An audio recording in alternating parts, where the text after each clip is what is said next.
Media हमारे साथियों का बहुत बहुत शुक्रिया करना चाहता हूं कि बड़े शॉर्ट नोटिस पे आप लोग यहां पर पहुंचे हैं और जो हमारे कश्मीर के हालात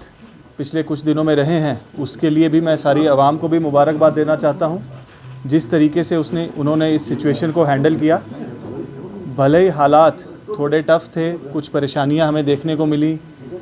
झेलम के लेवल्स कुछ ऐसे अलार्मिंग लेवल्स तक बढ़ चुके थे, चाहे वो संगम हो चाहे रामुंशी बाग हो, जिससे हमारी सारी टीम्स मॉनिटर कर रही थी, डीसीज मॉनिटर कर रहे थे,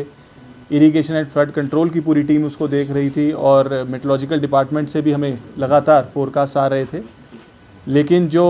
बीते कुछ दिनों में हमने समस्या को देखा तो और आवाम ने उसका बड़ी डट करके सामना किया है और आगे भी हमें इसी तरीके से अलर्ट रहने की ज़रूरत है। और मैं यही अपील एडमिनिस्ट्रेशन की तरफ से सभी लोगों को करना चाहूँगा, जैसे साउथ कश्मीर ने इस सिचुएशन को हैंडल किया है, खुदा ना खास्ता आगे भी, क्योंकि अगले 15-20 दिन बड़े इंपॉर्टेंट रहेंगे हमारे लिए। हमारे वेदर फोरकास्ट लगातार आते रहेंगे, सभी ग्रुप्स के ज़रिए आपके साथ शेयर भी होते हैं, लोगों तक भी पहुँचते हैं, पर कई बार हम उसके ऊपर नज़रअंदाजी उसके कर देते हैं और बड़े ध्यान से उसको नहीं देखते हैं। तो जो हमारी वेदर एडवाइजरीज़ हैं, जो अलर्ट्स हैं, उन सभी को हमें देखने की बहुत ज़रूरत है और उनको फॉलो करने की ज़रूरत है। जितनी भी हमारी ट्रिब्यूटरीज़ हैं झेलम की, सिर्फ झेलम ही नहीं बल्कि चाहे कुलगाम के हायर साइड पे विशु नाला है या पहलगाम की तरफ लिदर है या उसकी हायर जो ट्रिब्यूटरीज़ हैं, उन सभी पे भी वॉच रखने की ज़रूरत है। और जो भी रिवर बैंक स्ट्रीम्स के आसपास लोग रहते हैं उन्हें बहुत सतर्क रहने की ज़रूरत है, बहुत सावधान रहने की ज़रूरत है। और अगले आने वाले दिनों में भी हमारी district disaster management teams ground पर रहेंगी, जिसके अंदर मजिस्ट्रेट साहिबान होंगे, पुलिस के ऑफिसरान होंगे, SDRF की टीम होगी और इरिगेशन एंड फ्लड कंट्रोल की टीम तो होगी ही। तो ये भी जो इंटर डिपार्टमेंटल हमारी टीम्स कॉन्स्टिट्यूट हुई हैं, ये 24 घंटे राउंड द क्लॉक काम करती रहेंगी। और हमारे इसी तरीके से जो डिस्ट्रिक्ट के इमरजेंसी कंट्रोल रूम नंबर्स हैं या UT लेवल जो इमरजेंसी ऑपरेशन सेंटर जो हरिनिवास श्रीनगर से काम करता है, उनके नंबर्स भी सभी को वाइड स्प्रेड सर्कुलेट कर दिए गए हैं। और मैं आपसे भी अपील ये करूँगा कि सभी जगह पे, सभी इलाकों में, सभी गाँवों में, दूर दराज के इलाकों में भी लोगों तक ये नंबर्स पहुँचें, ताकि उनको कभी किसी तरीके की ज़रूरत हो, कुछ मुश्किलात हो तो वह हमें रीच आउट कर सकें, ताकि हम भी उनकी समस्याओं को एड्रेस कर सकें। फ़िलहाल ये एक शॉर्ट टर्म अरेंजमेंट रहेगा अगले 15-20 एक महीने के लिए, जब तक जो है हालात या मानसून का जो सिस्टम है वो इम्प्रूव नहीं हो जाता है और रिसीड नहीं कर जाते हैं जो मानसून शावर्स हैं। लेकिन उसके बाद मीडियम और लॉन्ग टर्म के लिए भी मैं इन्वाइट करूँगा सजेशन सभी लोगों से कि किस तरीके से आगे आने वाले सालों में हमें बेहतर प्रिपेयर्ड रहना है इस तरीके की किसी भी वजूहात के लिए, इस तरीके की किसी इवेंचुअलिटी के लिए, और किस तरीके के डेवलपमेंटल इनिशिएटिव्स या कोई रेगुलेटरी नॉर्म्स जिनको हमें फॉलो करने की ज़रूरत है, अगर कहीं कोई नज़रअंदाजी हुई है, उसके ऊपर हम कैसे काम कर सकते हैं और कैसे लॉन्ग टर्म मेजर्स लिए जा सकते हैं। और इसके लिए ऊपर से भी डायरेक्शंस यही हैं कि हम लॉन्ग टर्म सोल्यूशंस के ऊपर भी साथ साथ काम करते रहें। बहरहाल अभी के लिए जो है हालात बिल्कुल नॉर्मल हैं। वाटर लेवल्स रामुंशी बाग में भी रिसीड कर गए हैं और संगम का भी जो लेवल्स हैं वो काफ़ी कम हो गए हैं। और आगे आने वाले 1-2 दिनों में भी जो वेदर एडवाइजरी है वो यही है कि हालात इसी तरीके से रहेंगे। पर आगे अगर कुछ भी इस तरीके की बारिश की प्रेडिक्शंस आती हैं तो हमारी टीम्स फिर से राउंड द क्लॉक उसी तरीके से काम करेंगी। और लोगों का जो हमें पहले साथ मिलता रहा है, मैं उम्मीद करूँगा कि उसी तरीके की कोऑपरेशन हमें लोगों से आगे भी मिलती रहेगी। मैं अपनी सभी डिपार्टमेंटल टीम्स, हमारी irrigation flood control teams, police, SDRF और हमारी जो 15 कोर की आर्मी की टीम है, जिन्होंने भी पिछले 1-2 दिनों में बहुत अच्छा काम किया है, उनको भी मैं इस मौके पर बहुत बहुत मुबारकबाद देना चाहूँगा। So any sort of, when we talk about the SDRF, NDRF, we have seen from since 2014 huge floods. Any sort of amendments and more developments to require, because you are talking about the better future ahead. So any sort of something, major amendments for that? देखिए, we have always been modifying and improving upon our resource measures and our response systems. So the SDRF has augmented its resources, be it in terms of the number of manpower, people on the ground, or be it the number of boats that they have. The visuals that were floating around yesterday from Srinagar city, they were from the SDRF team's boat, the SDRF team members as well as their boats, which were deployed in the low-lying areas to take people to safety. And in future also measures would be put in place to even augment the numbers further. Similarly, the Irrigation and Flood Control Department has also done a commendable work in the restoration of some vulnerable spots along the Jhelam's embankments. So as of now also there are around 150 vulnerable spots as we see, but most of them they lived up to the expectations of the department and as there was no breach on either of the embankments of Jhelam right across the past 48 to 72 hours. So I would like to appreciate the department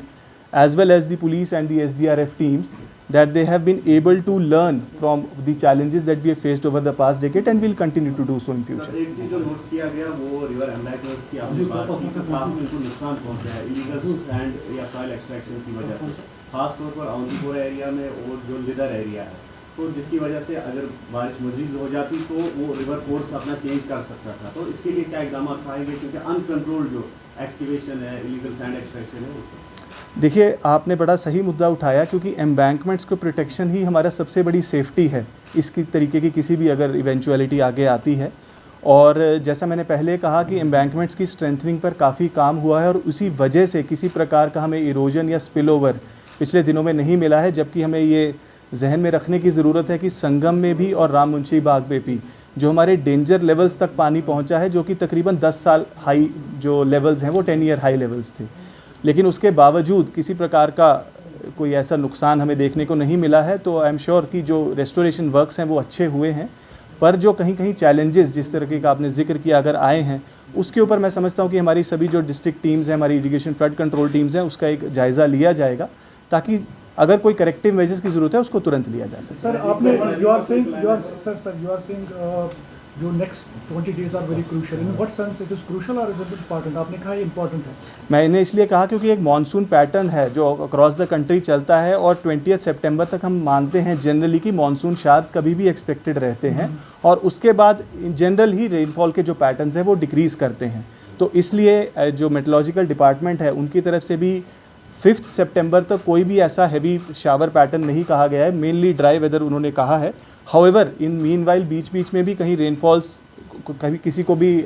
ऐसा नहीं कहा जा सकता कि बिल्कुल बारिश नहीं होगी, इसलिए कॉशियस रहने की अगले कुछ दिनों के लिए ज़रूरत है और अलर्ट पे रहने की हमें ज़रूरत है। आफ्टर 2014 फ्लड्स जो है उसके बाद हमने कुछ नहीं सीखा है, क्योंकि हमने कहीं एक वादे किए थे जिसमें जो अर्ली डेवलपिंग जो सिग्नल्स थे, यानी कि उसमें बताया जाता है कि अर्ली वार्निंग सिस्टम जो थे वो बनाने थे और साथ में ही जो फ्लड प्लेन जूमिंग थी वो बनाने थे और फ्लड शेल्टर्स बनाने थे, लेकिन उस पर कोई भी काम बाद में नहीं हुआ।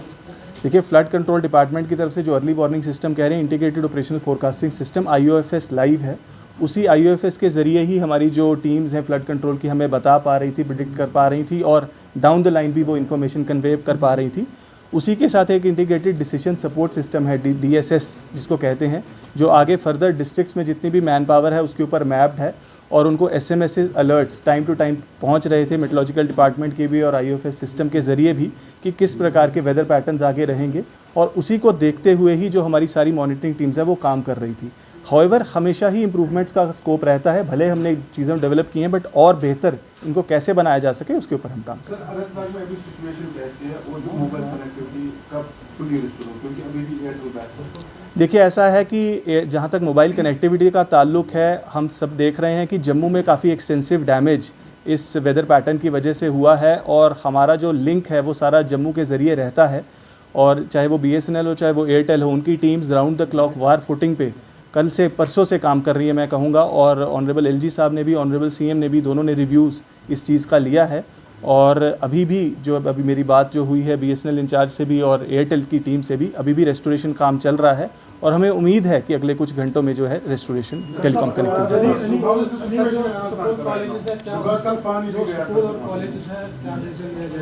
देखिए, ऐसा है, ऑनरेबल मिनिस्टर ने आज के लिए जो डिसीजन लिया था तो मैं समझता हूँ कि she will be in a better position कि वो इस सवाल का जवाब दे सकें। मैं सिर्फ सिचुएशन के बारे में बता सकता हूँ कि जो है